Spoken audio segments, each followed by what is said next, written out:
तो स्वागत है दोस्त, फिर से एक नई कहानी में। एक बार की बात है, एक छोटे से गांव में एक पुरानी खंडहर हवेली था। स्थानीय लोगों के अनुसार उस हवेली में भूत रहते हैं। लोग कहते थे कि रात के समय हवेली से भयानक आवाजें आती हैं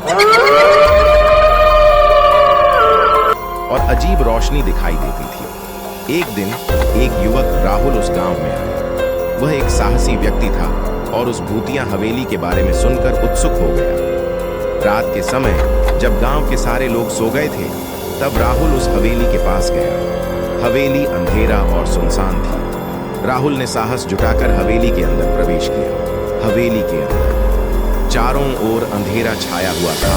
केवल एक छोटी सी खिड़की से चांद की रोशनी आ रही थी। राहुल ने धीरे धीरे आगे बढ़ना शुरू किया। अचानक उसे एक अजीब सी आवाज सुनाई दी, जैसे कोई चीख रहा हो।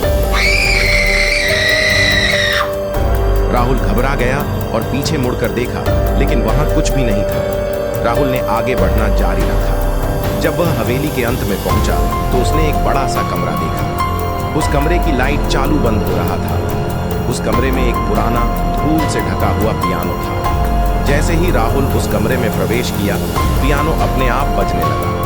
एक भयानक धुन बज रही थी। राहुल घबराकर कमरे से बाहर भाग गया। जैसे ही वह हवेली से बाहर निकला, आकाश में एक तेज चमक हुई और एक भयानक आवाज सुनाई दी। राहुल घबराकर भाग गया। जब वह गांव में वापस पहुंचा तो वह पूरी तरह से डर गया था। उसने कभी भी ऐसा कुछ नहीं देखा था। उस दिन के बाद राहुल ने कभी भी उस भूतिया हवेली के पास जाने की हिम्मत नहीं की। गांव के लोग भी उस हवेली से दूर रहने लगे। उस हवेली के बारे में केवल कहानियां ही रह गई। आपको ये कहानी कैसी लगी? कमेंट में अपना जवाब जरूर दें और चैनल को लाइक सब्सक्राइब करना ना भूलें। फिर मिलेंगे एक नए कहानी के साथ।